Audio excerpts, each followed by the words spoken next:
Parliament इलेक्शननि आसामाव दिनै नैथि खेबनि थाखाय बिसायख'थिनि भट होनाय जाबाय। बेखै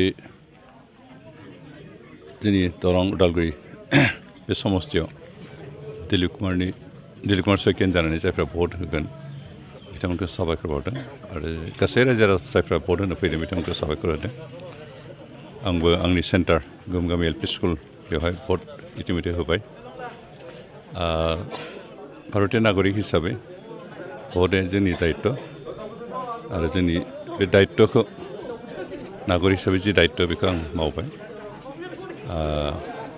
जिहेतु जों UPPL, BJP आरो AGP बे मोनथाम राजखान्थि हान्जाया दरं उदालगुरि बे समस्तियाव BJPनि बिजाथि दिलीप कुमार सयकियाखौनो मदद खालामदों आरो बेनिखायनो बिथांनोनो भट होबाय। आसा खालामदों बिथाङा देरहागोन आरो दरं उदालगुरि बे समस्तियाव बेखौ BTC पार्टआव BJPआनो बांसिन भट मोनगोन। फिल्डआव जिफोर रिपर्ट मोनदों बे गासैबो रिपर्ट मथे बिथाङा देरहागोन।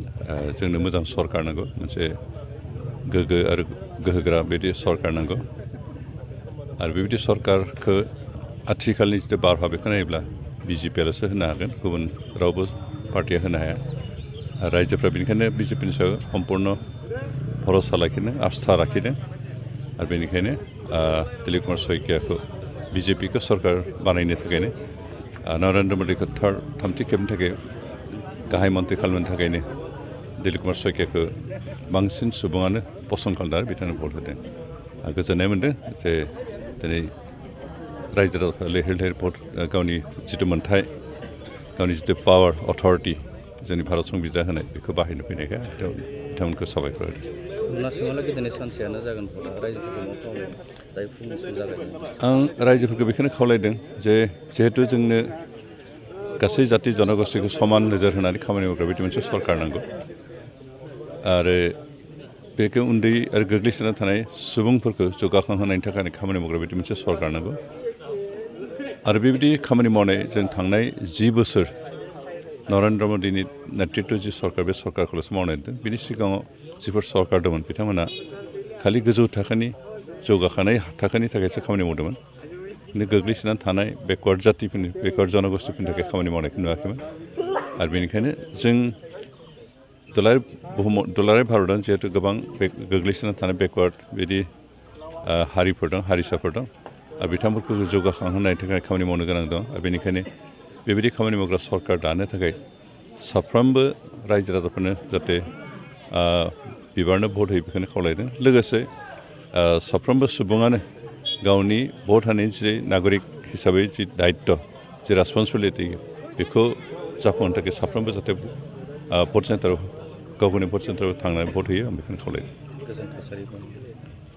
जोंनो गोजोन थासारि नांगौ आरो जौगाखांनाय नांगौ आरो जोंनो बे गोजोन थासारि आरो जौगाखांनायनि थाखाय BJPनि सरकारखौ नांगौ, नरेन्द्र मदिनि सरकारखौ जों नांगौ। बेनिखायनो बिथांनि सापर्टआव जाहाथे फैयो आं बेखौनो खावलायदों।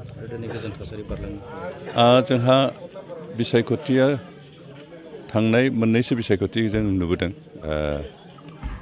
2020 आरो 2021नि जिथु बिसायख'थि बेयाव गोजोन थासारि जेबो दावराव दावसि जायालासेनो बिसायख'थि जादों। किन्तु बिनि सिगाङावथ' जों नुदोंमोन बहाबा बुलायलायनाय, हारिलायनाय, होसोलायनाय, बुथ केपचारिं बायदि जानाय बायदि जाथायफोर नुबोदों। किन्तु थांनाय 2020 आरो 21नि जिथु बिसायख'थि बेवहाय जों बेबायदि दावराव दावसि नुवाखै। बेनिखायनो आसा खालामदों दिनैनि जिथु भट, सेकेन्ड फेजनि जिथु भट आसामाव बेबो गोजोन बारहावानि गेजेरजों जालाङो, दावराव दावसि जानाय नङा। दावराव दावसि जाहाथे दाजाथों आं बेखौनो खावलायदों। बेनिखायनो जों आसा खालामदों दिनैनि माबाया एखेबारे गोजोन थासारि पिसफुल बेबायदि माबायाव बारहावायाव जालांथों आं बेखौनो आसा खालामदों।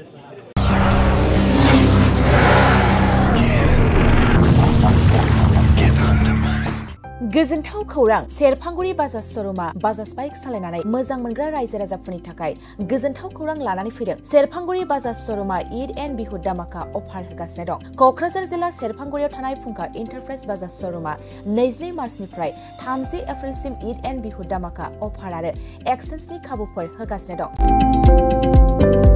नोंथांमोना सेरफांगुरियाव थानाय फुंखा एन्टारप्राइज बाजाज श'रुमाव खुंफुंजानाय ईद एन्ड बिहु दामाका अफार एक्सचेन्जआव फैनानै नोंथांनि लुबैनाय बाजाजनि बाइकखौ लांफैनो हागोन।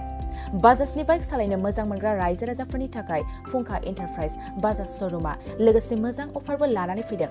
बेफोरनो जाबाय helmet free, 2 litre petrol free, case होनानै बाइक बायगिरिफोरनो 1000 रां केसबेक हरफिननाय जागोन। आरोबाव लोगोसे मोनसे गोजोनथाव खौरां, 500 रां होग्रोनानै गोसोबादि बाइकखौ आवग्रिना दोननो हागोन आरो गासै गारिजों लोगोसे मोनफा एसर गिफ्ट हरनाय जागोन।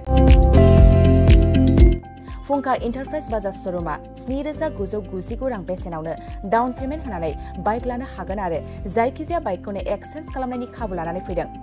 आबुङै मिथिनो थाखाय 6003817191 7002240725 आरो 9101547892 बे जानबुं नाम्बाराव खौरां लाहरनो हागोन।